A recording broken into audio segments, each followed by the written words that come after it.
السميع العليم من الشيطان الرجيم. بسم الله الرحمن الرحيم.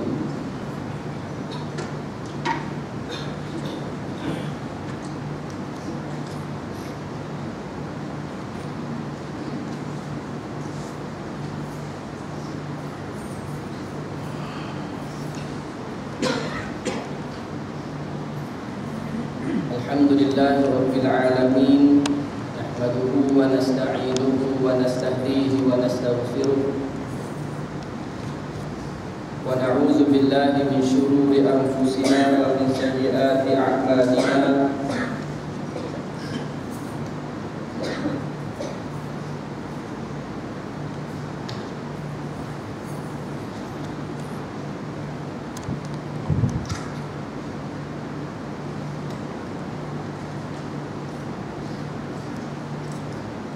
من يهده الله فلا مضل له ومن يضلل فلا هادي له.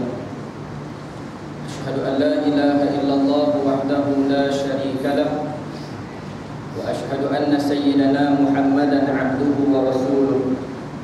اللهم صل وسلم على سيدنا محمد وعلى آله وأصحابه ومن تبعهم بإحسان إلى يوم الدين.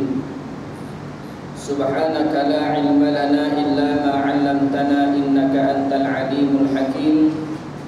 وقال رب اشرح لي صدري ويسر لي أمري واحلل عقدة من لساني يفقه قولي. ولا حول ولا قوة إلا بالله العلي العظيم. أما بعد. السلام عليكم ورحمة الله وبركاته. Alhamdulillah, banyak syukur kepada Allah Subhanahu wa taala atas kesempatan pada malam ini. Mudah-mudahan Allah Subhanahu wa taala melimpahkan kebaikan serta keampunannya kepada kita, dan mudah-mudahan dengan kebaikan yang kita perolehi itu dapat sama-sama kita manfaatkan ketika mana hidup kita atas bumi ini dan ketika mana kita balik bertemu dengan Allah Subhanahu wa taala di akhirat nanti, insya-Allah. Amin ya rabbal alamin. Al-mu'minun ittaqullah usikum wa nafsi bittaqwallahi azza wa jalla faqad faza al-muttaqun wa tazawwadu fa inna khairaz zadi taqwa. Tuan-tuan, saya berpesan kepada diri saya yang banyak melakukan dosa dan salah kepada Allah Subhanahu wa taala. Begitu juga saya mengajak tuan-tuan yang dirahmati oleh Allah, marilah sama-sama kita mempertingkatkan rasa takut kita kepada Allah, rasa bimbang kita kepada azab yang bakal akan menimpa kita di akhirat nanti. Mudah-mudahan Allah Subhanahu wa taala memberikan keampunan. Mudah-mudahan dengan perasaan ataupun rasa begitu kita dijauhkan oleh Allah daripada melakukan segala perbuatan yang dilarang dan dibenci oleh Allah Subhanahu wa taala, maka kita akan berselamat di dunia dan kita akan selamat juga di akhirat nanti, insya-Allah. Qala Allah Subhanahu wa ta'ala fil Quran ba'da a'udzu billahi minasy syaithanir rajim. Bismillahirrahmanirrahim. Ya ayyuhan nasu taqu rabbakum inna zalzalatas sa'ati syai'un 'adzim yawma tarawnaha tadhhalu kullu murdi'atin amma arda'at wa tad'u kullu dhati hamlin hamlaha wa taran nasa sukara wa ma hum bisukara walakinna 'adzaballahi syadid. Sadaqallahul azim. Suratul Hajj ayat yang pertama dan ayat yang kedua. Tuan-tuan yang dirahmati oleh Allah Subhanahu wa taala, ayat ini Allah taala berfirman yang bermaksud, wahai sekalian umat manusia. Kalau kita manusia, kita tergolong sekalian. Ada ayat yang Allah Subhanahu wa taala sebut ya ayyuhalladzina amanu. Ayat itu khusus kepada orang beriman. Ini Allah taala ya ayyuhan nas, wahai sekalian umat manusia. Kalau kita rasa kita ni manusia, bukan binatang, mana tak masuk sekali dalam ayat ini. Allah taala kata apa? Ya ayyuhan nas taqu rabbakum. Wahai sekalian umat manusia, takutlah kamu kepada Allah, takut sungguh-sungguh kepada Allah, takut kepada azab Allah. Fikir-fikir sama tentang lepas kita mati ni nak jadi lagu mana, di padang mahsyar nanti nak jadi macam mana, di tempat yang Allah Ta'ala sediakan sama ada syurga ataupun neraka, kita Kita kena fikir yang tu. Bila kita nak fikir lagi, waktu kita dah sihat lagi, waktu kita dah kuat lagi, waktu ni kena fikir. Waktu dah tak sihat, payah dah nak fikir benda ni. Ataupun dekat-dekat nak mati, lagi-lagi susah nak fikir tentang benda ni. Lagi-lagilah kalau apa yang Allah Ta'ala sebut ini, inna zalzalatas sa'ati syai'un azim. Sesungguhnya Allah Ta'ala akan datangkan kepada kamu bila, tak tahu bila, tapi akan datang benda ni. Allah Ta'ala kata zilzal. Zilzal ni apa makna? Zilzal ni satu goncangan yang kuat. Dalam juzuk yang ke-30 daripada Wadduha sampai Qul a'udzu birabbin nas, kita akan jumpa satu surah yang namanya surah Zilzalah. Idza zulzilatil ardu zilzalaha. Untuk imam ngaji bawa surah ni. Cerita tentang goncangan yang kuat yang Allah Ta'ala akan hadirkan kepada kamu. Bila? Tak tahu. Lalu inna zalzalatas sa'ati syai'un 'azim. Yauma tarawunaha tadhhalu kullu murdi'atin amma arda'at. Ketika datangnya benda tersebut, goncangan yang kuat tersebut, kata Allah, manusia ini hidup dalam keadaan wanita yang sedang menyusukan anak dia. Yauma tarawunaha tadhhalu kullu murdi'atin amma arda'at. Manusia ataupun wanita yang sedang menyusukan anak dia. Orang perempuan ada anak kecil sedang menyusukan anak dia. Anak tadi itu akan jatuh macam tu, dia terlepas macam tu dalam keadaan dia tak sedar. Mana ada orang perempuan macam tu? Betul tak? Orang perempuan ni biasanya sayang sungguh ke anak. Sayang sungguh-sungguh ke anak dia. Kalau jatuh tu tak ada nak merah, dia gosok setengah jam. Dia gosok setengah jam, sayang kan.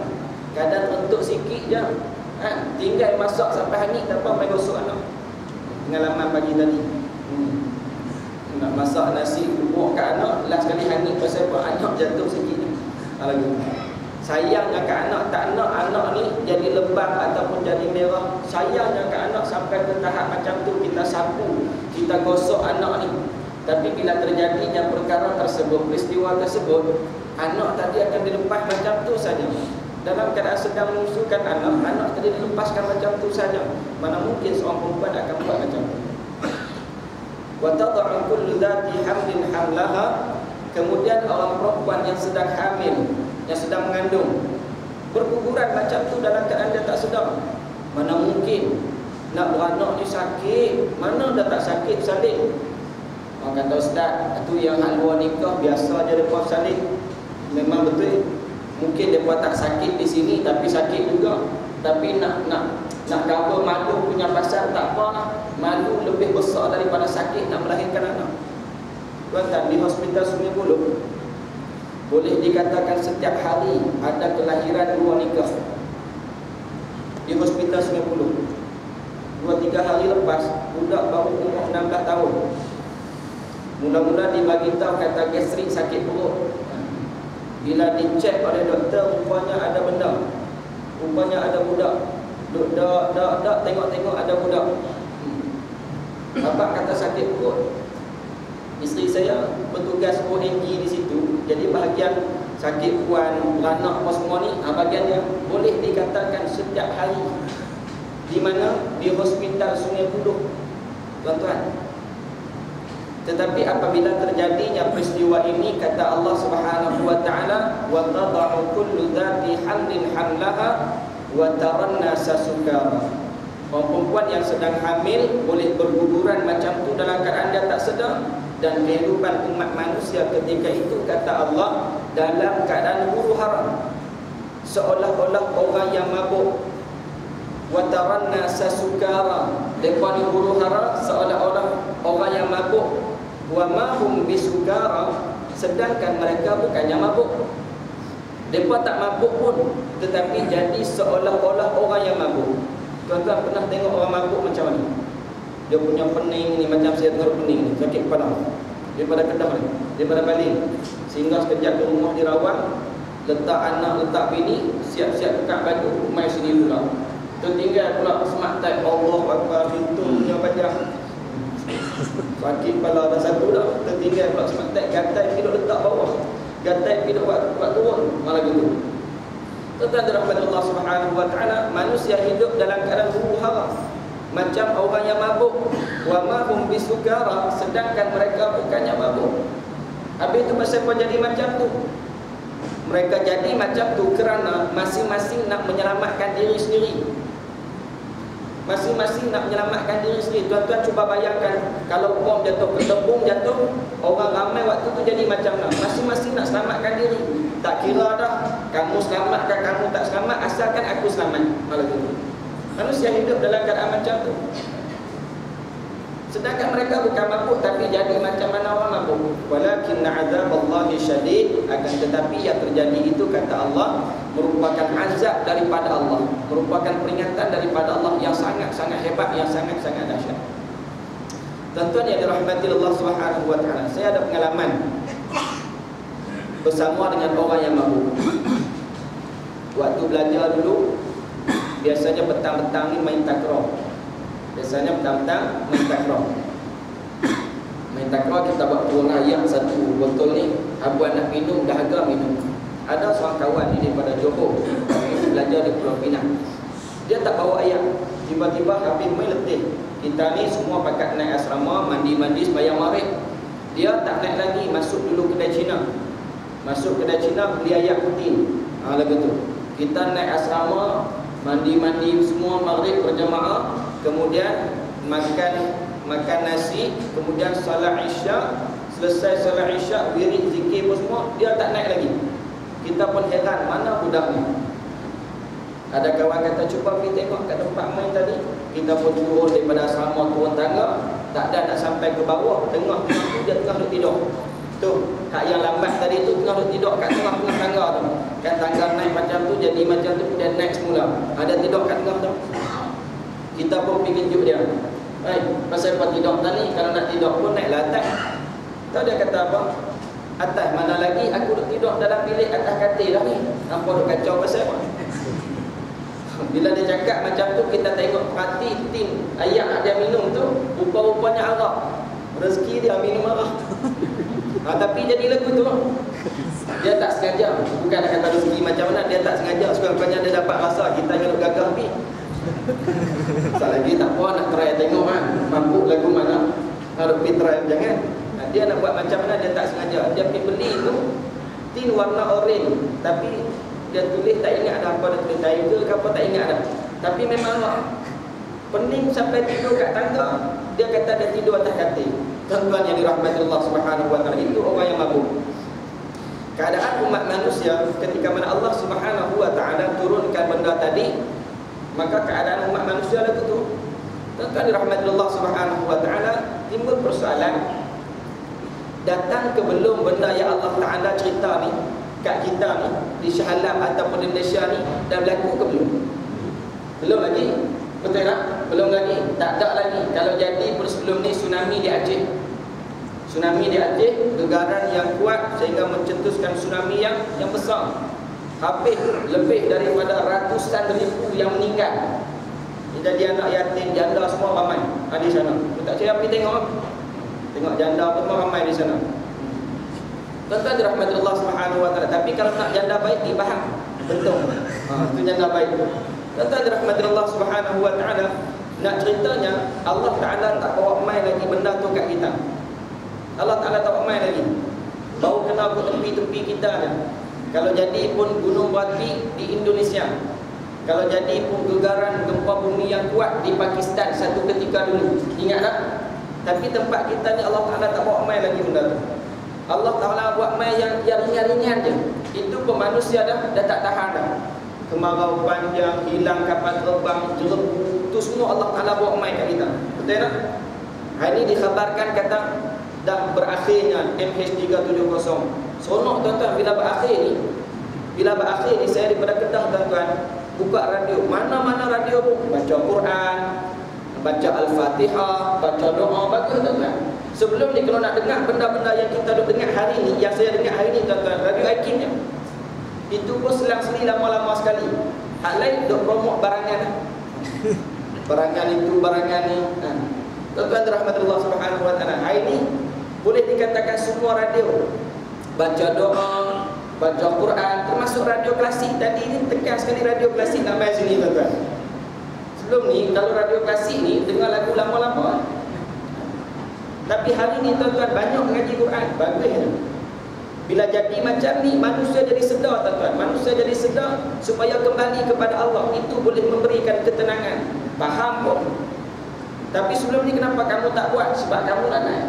Bila Allah Ta'ala bagi satu ujian, barulah kita sedar bahawa kita ni kalau nak tenangkan hati, kena ingat Allah. Ala bi dzikrillahi tatmainnul qulub.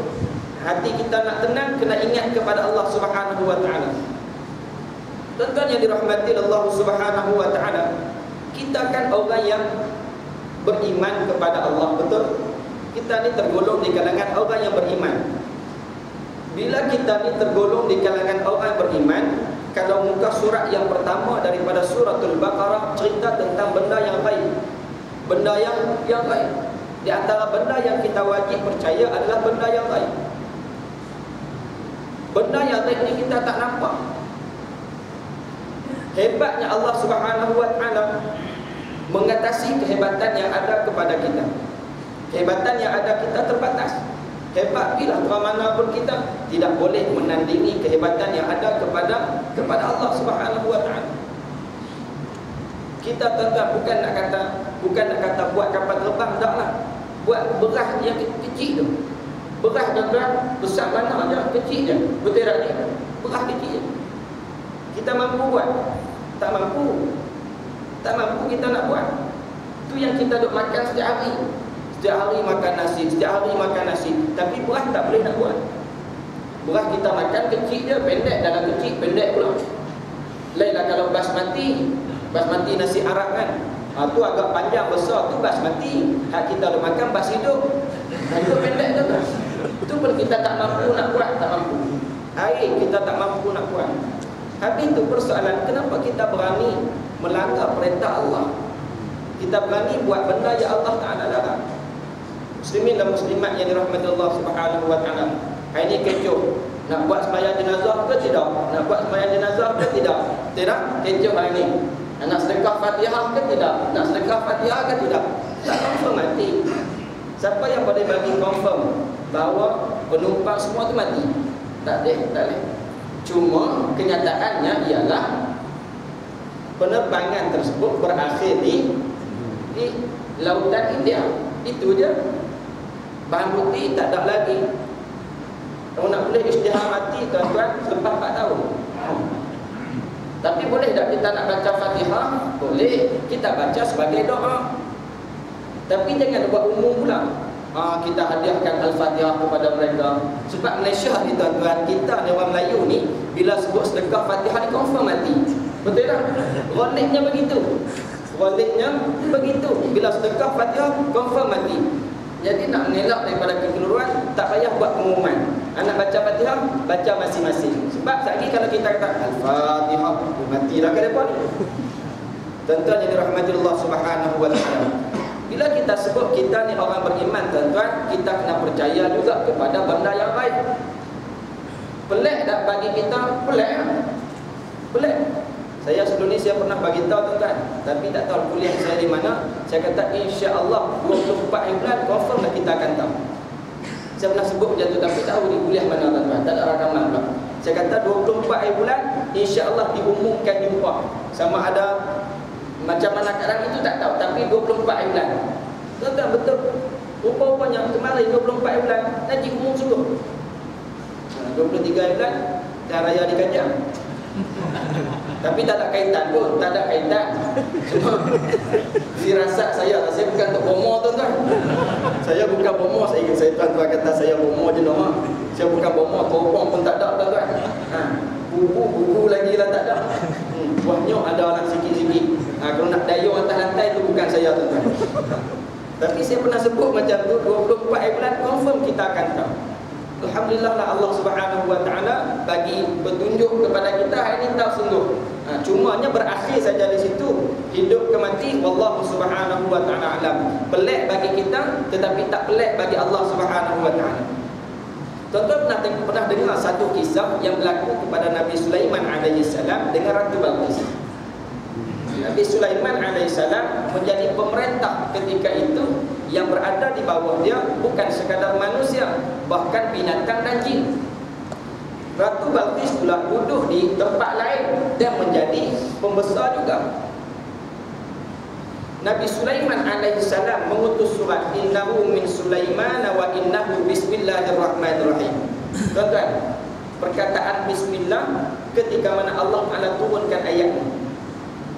Sebelum Allah Ta'ala turun ayat ini, bismillah disebut sebagai bismikallahumma. Dekat tu je. Ataupun bismillah macam tu.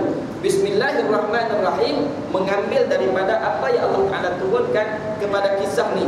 Innahu min Sulaiman wa innahu bismillahirrahmanirrahim. Tuan-tuan yang dirahmati Allah Subhanahu wa taala, bila Nabi Sulaiman hantar surat kepada Ratu Balqis, suruh mereka itu supaya beriman kepada Allah, mentauhidkan Allah. Kalau kamu tak nak beriman, kami akan hantar bala tentera kami. Kemudian Ratu Balqis ni dia perempuan, dia terkejut dengan surat yang dibawa oleh huruf tersebut. Huruf bawa. Dia kata ni bukan calon-calon orang, yang bawa bukan manusia. Kemudian dia pun jumpa dengan pembesar-pembesar, menteri-menteri kabinet dia. Jumpa macam mana nak selesaikan benda ni. Apa keputusan kita? Ratu Balqis kata, aku sekali-kali tidak akan memutuskan satu perkara, melainkan aku akan berbincang dengan kamu terlebih dahulu. Tuan-tuan, Ratu Balqis dia takkan putus sendiri dia, tuan-tuan, satu-satu keputusan. Dia buat ada majlis syura juga. Tapi tak tahulah majlis syura lama atau tidak, tuan-tuan. Ratu Balqis last kali menteri-menteri dah sebut apa, pembesar-pembesar negeri dah sebut apa.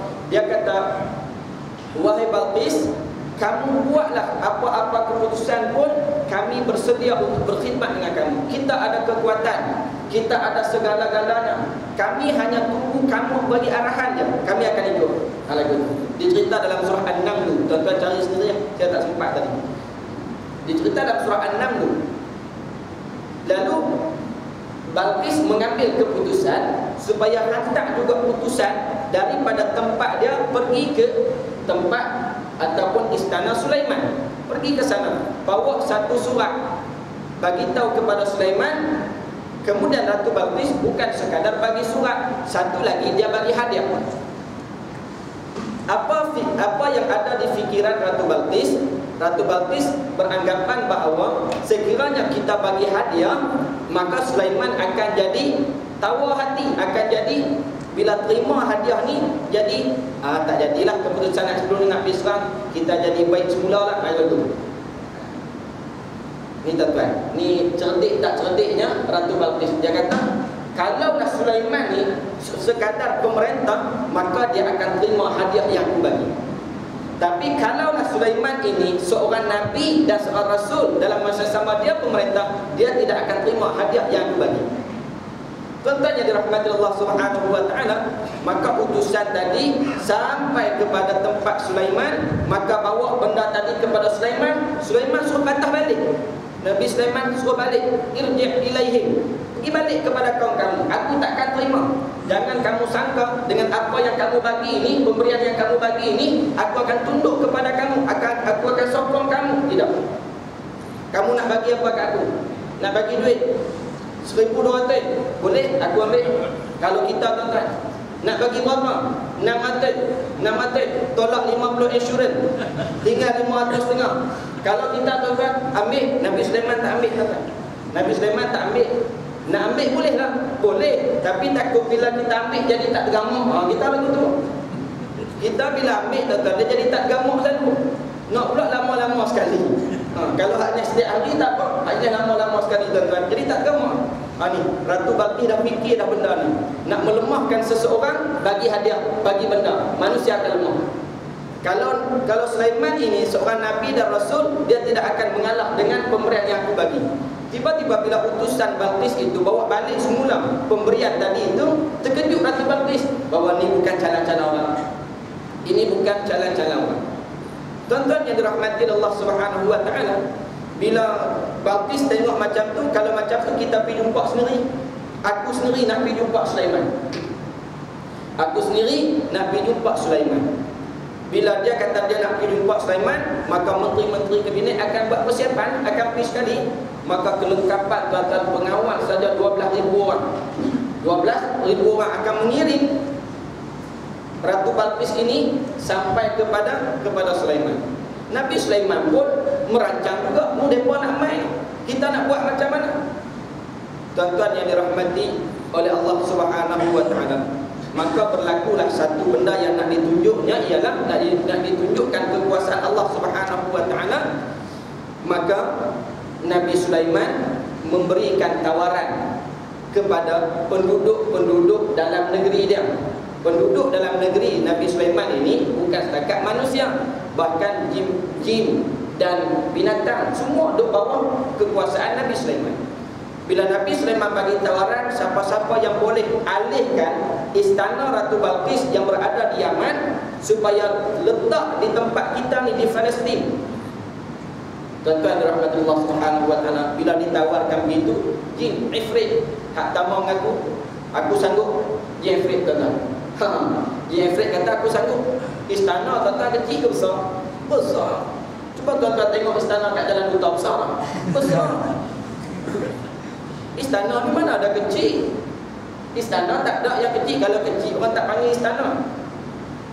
Mewah, besar, gagah, kuat, itu istana tu.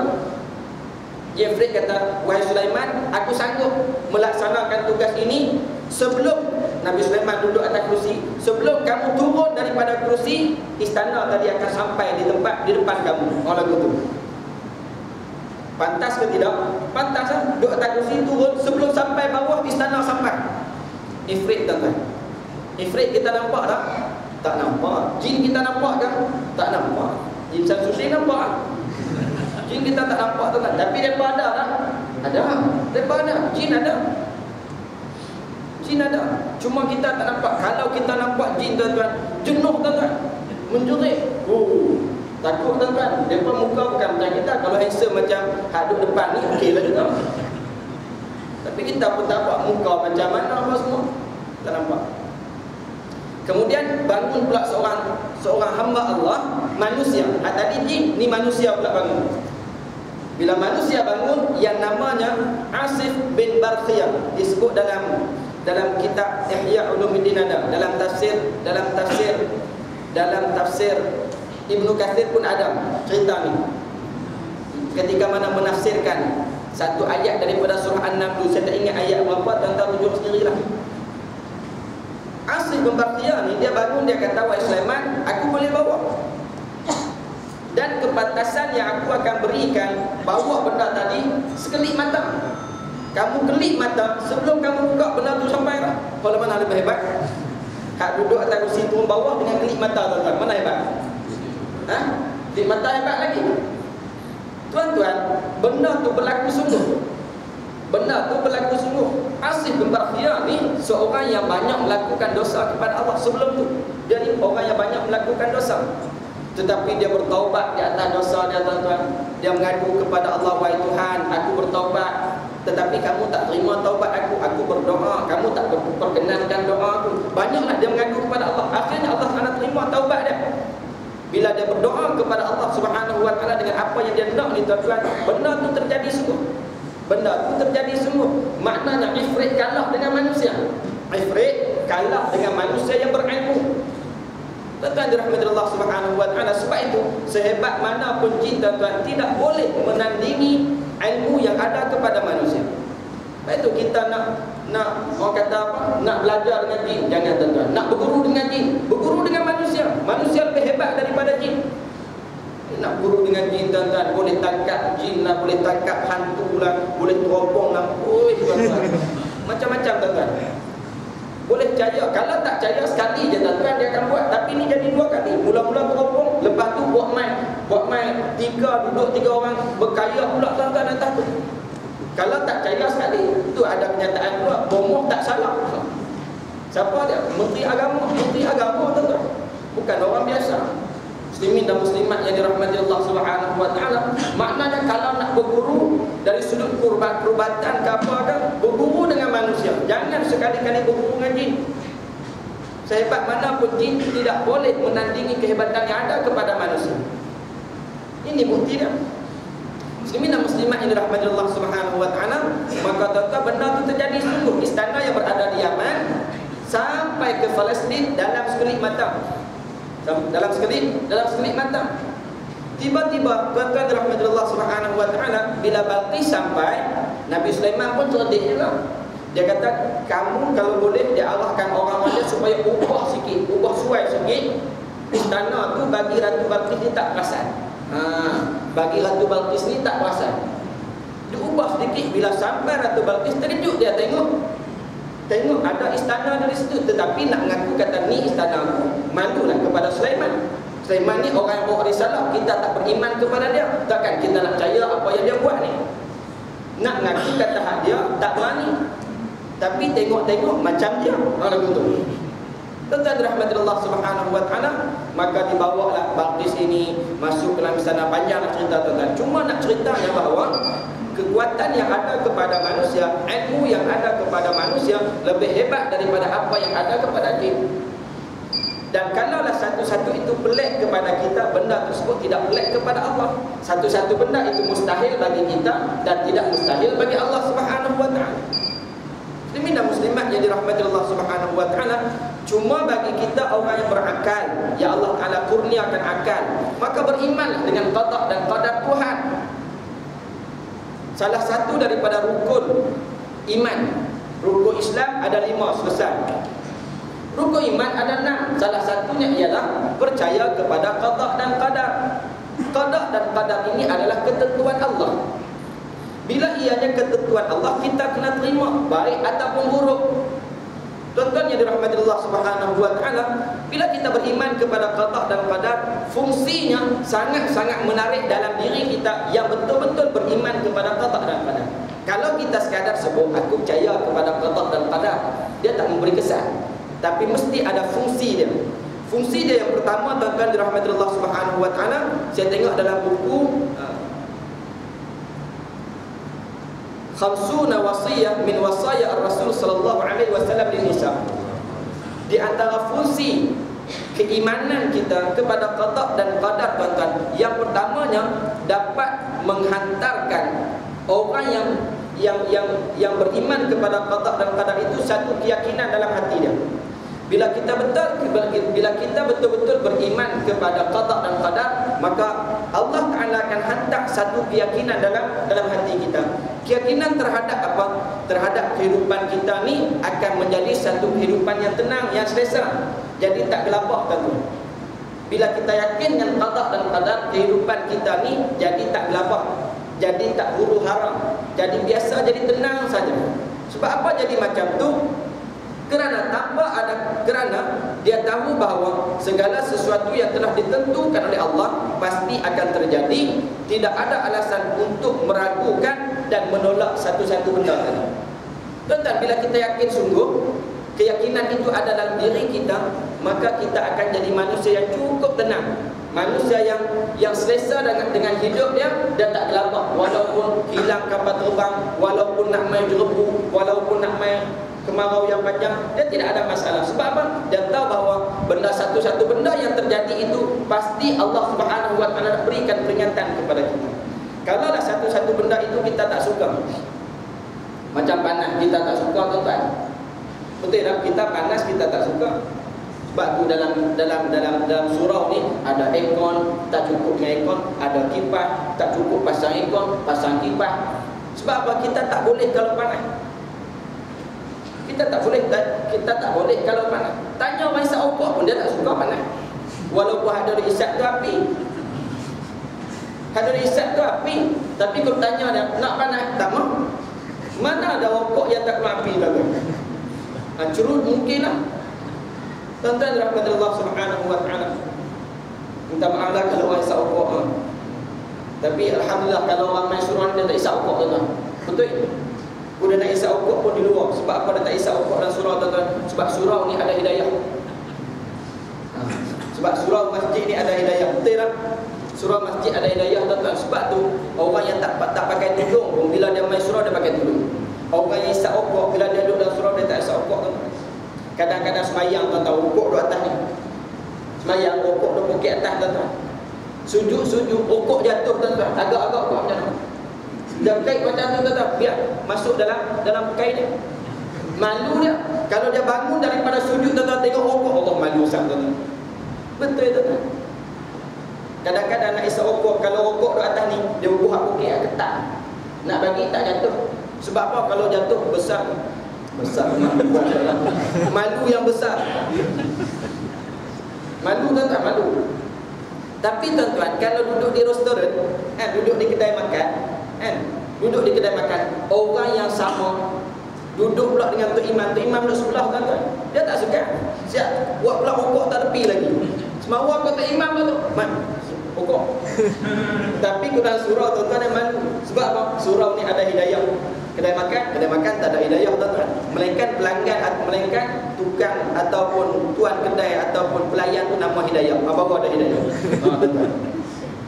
Kalau di surau tak berani buat. Di kedai makan dengan imam yang sama, kadang-kadang semua imam rokok.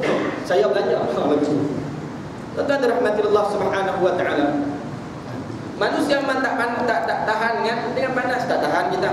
Tak tahan. Bau tak ada ayam, gelabah dah kita. Gelabah kita. Cari ayam kena jatuh pula, Allah Akbar. Syalam kena jatuh. Saya setuju jatuh juga. Jalan buta jatuh. Tuhan rahmat Allah Subhanahu wa taala. Kita tak balas dalam jannah ketetapan Allah. Muslimin dan muslimat yang dirahmati Allah Subhanahu wa taala. Yang keduanya, fungsi iman kepada qada dan qadar, tuan-tuan. Yang kedua ialah tidak akan merasa duka yang berpanjangan. Kalau kita beriman kepada qada dan qadar, rasa sedih, rasa berduka ni dia tak jadi panjang, tuan-tuan. Dia tak jadi panjang kerana kehilangan sesuatu. Sebab dia menyedari bahawa sesuatu yang hilang itu belum ditentukan menjadi miliknya, dan jika sesuatu itu telah ditentukan menjadi miliknya, pasti tidak akan terlepas daripada dia.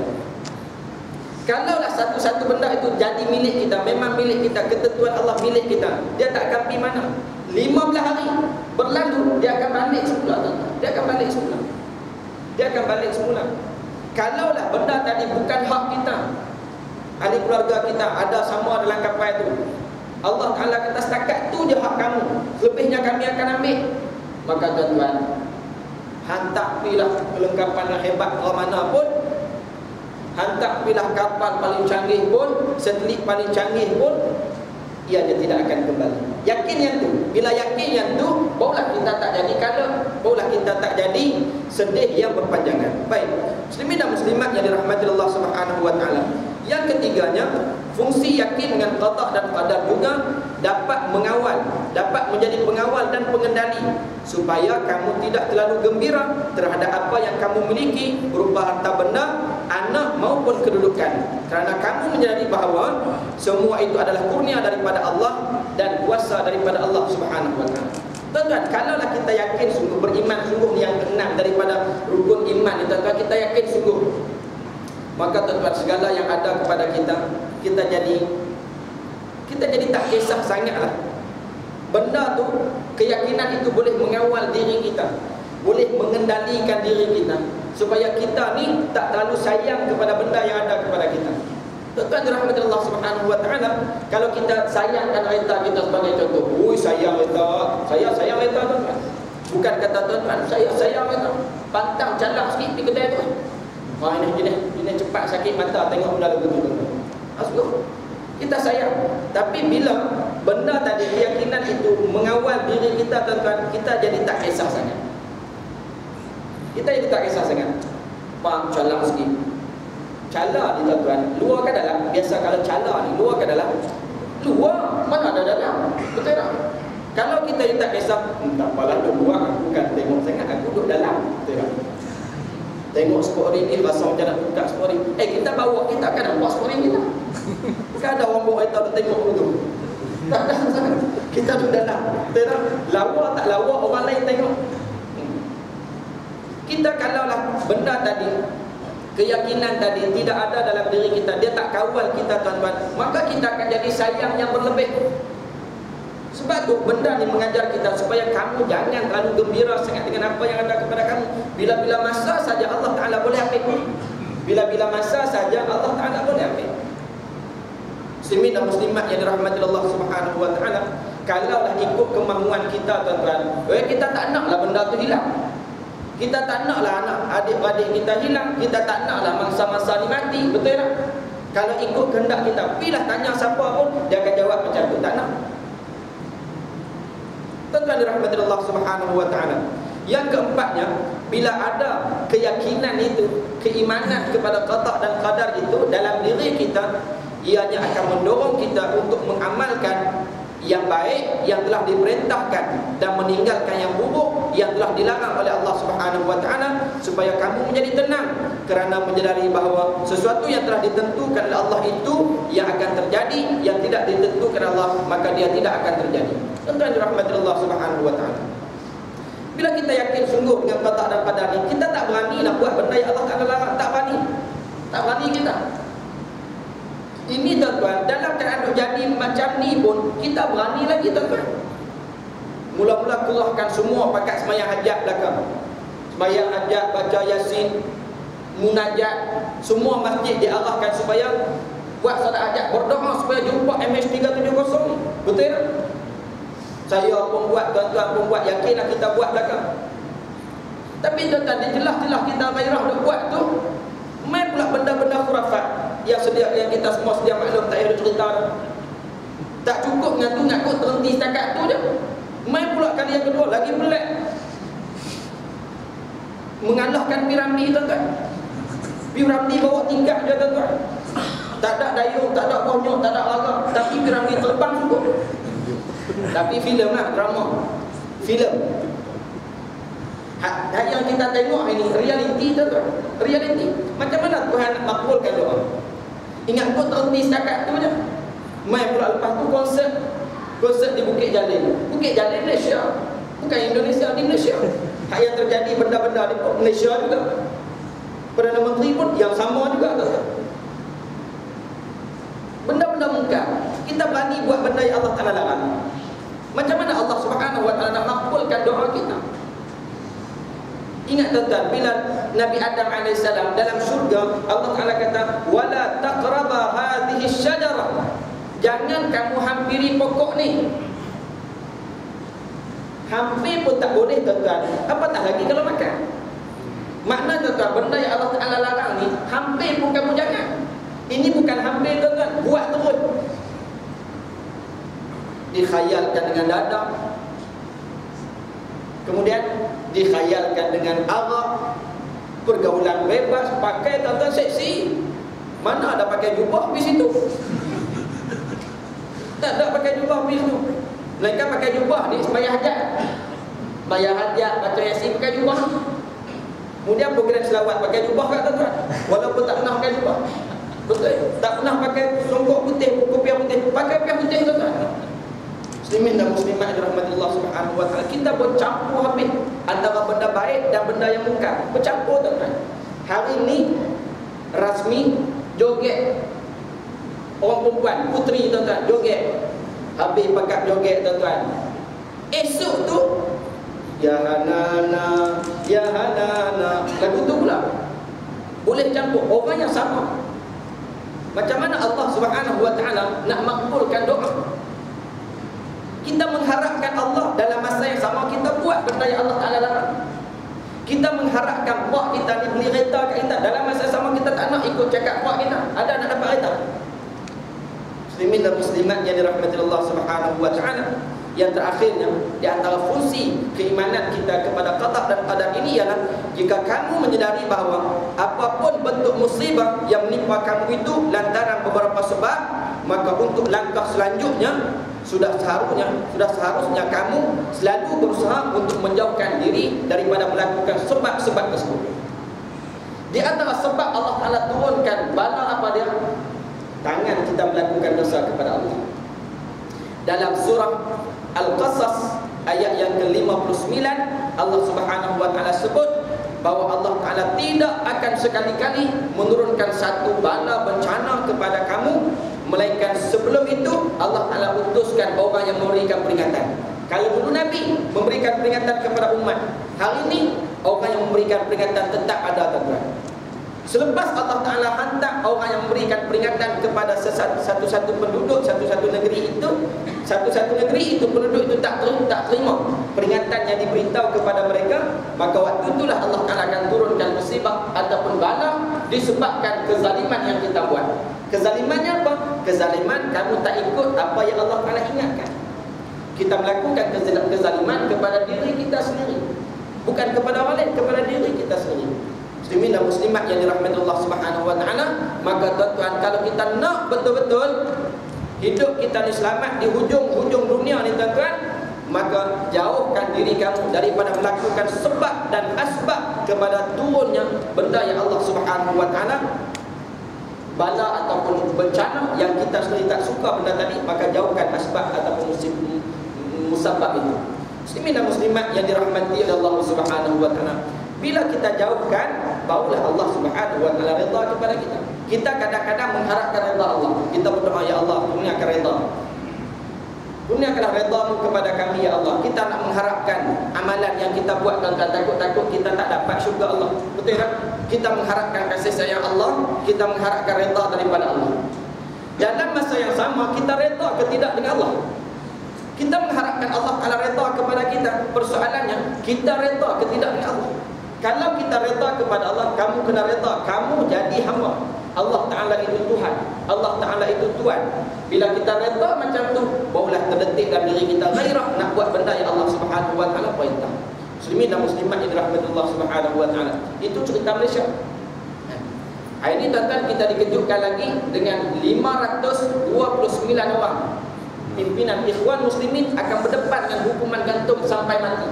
Di antaranya adalah Dr. Badi', Syekh Dr. Badi' merupakan mursyidul am Ikhwan Muslimin.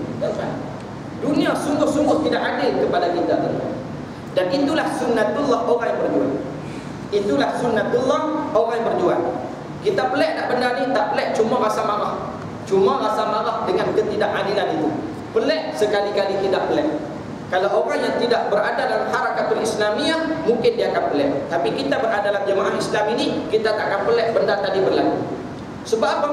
Sebab Allah Ta'ala sebut dah, wa idh yamkuru bikal ladina kafaru liyusbituka aw yaqtuluka aw yukhrijuk wa yamkuruna wa yamkurullah wallahu khairul makirin. Tuan-tuan dirahmati Allah Subhanahu wa taala, di antara perancangan jahat untuk menggagalkan jemaah Islam ini ialah yang pertamanya pernah berlaku kepada Nabi, wa idh yamkuru bikal ladina kafaru liyusbituk. Mereka nak matikan perjuangan Islam ni, yang pertamanya yusbitu, suruh duduk diam ataupun penjarakan orang yang berjuang. Terutama. Yang keduanya au yaqtulu, ataupun bunuh mereka, ataupun yukhriju, keluarkan mereka daripada negeri mereka. Wa yaquluna wa yaqulullah wallahu khairul makirin. Mereka merancang, Allah Ta'ala juga merancang, tapi perancangan Allah lagi hebat. Kalaulah dengan bunuh pimpinan ikhwan ini, jemaah Islam di sana akan luntur, salah. Kerana pimpinan ikhwan daripada dulu tak terlepas daripada hukuman seperti mana yang kita tengok pada hari ini. Cuma peliknya hari ini tuan-tuan agak ramai. Tu pun ada lagi yang menanti-nanti menerima hukuman. Tak pelik tuan-tuan, asal banak ditembak di hospital, dibiarkan mati. Bawa balik dengan kereta polis ke rumah, tidak dibenarkan siapa pun hadir, melainkan bapa dia sendiri yang bawa jenazah tadi. Syekh Kutub di penjara, dihukum gantung. Tak pelik, tak pelik. Orang yang memperjuangkan kebenaran pasti akan menerima sunnatullah ini. Kalau tak terima benda ni, itu pelik. Betul ke tidak dalam agama Islam? Tuan-tuan yang dirahmati Allah Subhanahu wa taala, saya baru balik daripada Kedah, tuan-tuan. Saya balik kampung.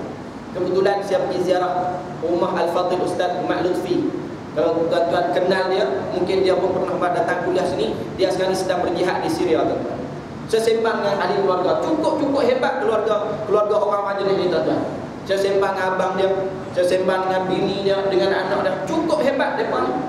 Kita, tuan-tuan, kadang-kadang kita rasa sedih, kadang-kadang kita rasa macam mana lah nasib depa ni. Kita duk fikir teruk, depa fikir senang. Kita kadang-kadang fikir, pasal apa lah Ustaz Mak ni duk upload gambar masuk dalam Facebook. Kita duk fikir balik ni confirm tak selamat. Kita duk fikir dia balik tak selamat, dia fikir tak nak balik.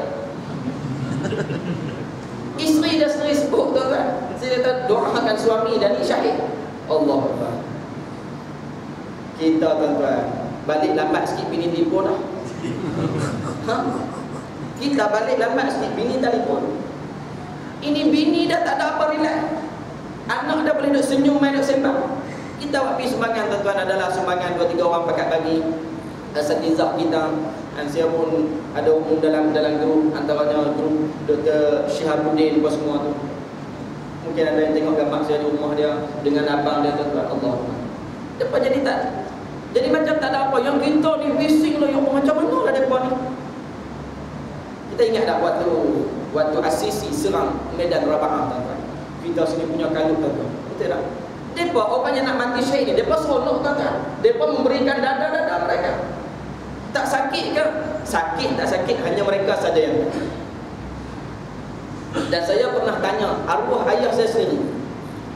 Waktu kejadian memali, arwah ayah saya ni kena 14 biji peluru. Itu yang dikeluarkan oleh doktor. Dikeluarkan daripada badan dia 14 biji. Mungkin tuan-tuan dah baca kisah ni. Tangan dia patah, dada dia tembus. Tapi alhamdulillah tak mati. Dia antara orang paling banyak kena peluru. Tapi dia tak mati. Ustaz Rally dia lebih kurang 2 ataupun 3 biji peluru mati. Arwah ayah ni tak mati. Dan tak pengsan. Dan dia boleh tengok daripada awal sampai akhir kejadian tersebut. Peristiwa Mali tahun 1985. Dia cerita dia tak sakit. Waktu doktor keluarkan peluru daripada badan tu tuan-tuan, tanpa bius. Dia tak pakai, tak sakit ya. Ayah saya kata, rasa sedap kata-kata macam tu. Ayah pun ni kelolo juga. Tahu kelolo? Dia suka buat lawak juga. Dia tak sakit rasa macam kata-kata macam tu. Depa pun boleh. Dah lah kena tembak banyak peluru. Duk patah katil pula. Diikat dengan rantai. Macam beruk tuan-tuan. Betul. Saya waktu tu baru umur 2 tahun. Arwah mak kerana mak tak mati lagi. Mak bawa pergi nak tengok ayah. Mak cerita, saya ni tak berani nak pergi ke ayah. Tak berani sebab apa? Tengok rantai apa semua dengan darah apa semua. Tuan-tuan rahmatullah subhanahu wa ta'ala. Mulut ni sentiasa dah sebut nak mati syahid. Nak mati syahid. Tapi dia tak mati dah buat macam. Allah Ta'ala tak izinkan. Tahun 2001 baru dia meninggal waktu tengah dia kuliah macam ni. Di negeri Perlis. Tengah dia kuliah macam ni, tersembang atas meja mati. Tuan-tuan dirahmati Allah subhanahu wa ta'ala. Orang yang nak mati syahid ni, dia tak takut dengan benda tu. Dia tak takut. Kita ni ada fikir teruk. Mereka boleh nak benda tu. Sebab apa? Mereka memikirkan kehidupan selepas daripada mati. Kita hari ni duk jadi takut sangat sebab kita fikir kehidupan lagi. Kehidupan lagi tak tahu. Hak mereka nak mati ni, mereka fikir kehidupan lepas mati. Sebab lepas mati ni kehidupan dia selama-lamanya. Hak kehidupan lagi tak lama. Mungkin 70 tahun, mungkin 80 tahun, mungkin lama pun 90 tahun macam tu. Tapi kehidupan lepas mati selama-lamanya. Lalu mereka fikir tentang kehidupan lepas mati. Sebab tu mereka tak takut. Anak bini reda suami pergi. Abang dia Ustaz Zainal merelakan adik dia pergi. Tuan rahmatullah subhanahu wa ta'ala. Kita pun terkejut. Kita pun bagilah sedikit sumbangan. Mereka pun saya minta nombor akaun Kak Selamat sampai hari ni tak bagi. Last kali minta nombor telefon Ustaz Zainal. Telefon kata nak pergi bagi sumbangan kat isteri dia. Nak bagi Ustaz Mat, tobat dia tak bagi sampai hari ni. Muslimin dan muslimat yang dirahmatillah subhanahu wa ta'ala. Itu keyakinan orang kepada Allah subhanahu wa ta'ala. Bila kita yakin macam tu, maka kita akan seronok dengan apa yang sedang menimpa mereka. Bukan kita seronok mereka nak dizalimi, tidak. Mereka nak bertemu dengan Allah dalam keadaan mati syahid. Mati yang paling mulia tuan-tuan mati syahid. Mati yang paling mulia mati syahid. Tak ada dah mati yang paling mulia selain daripada mati syahid. Tuan-tuan rahmatullah subhanahu wa ta'ala. Pun begitu tuan-tuan, memang susahlah kita nak pergi sampai ke tahap macam tu, agak susah. Cuma tuan-tuan kita boleh berjuang di tempat kita.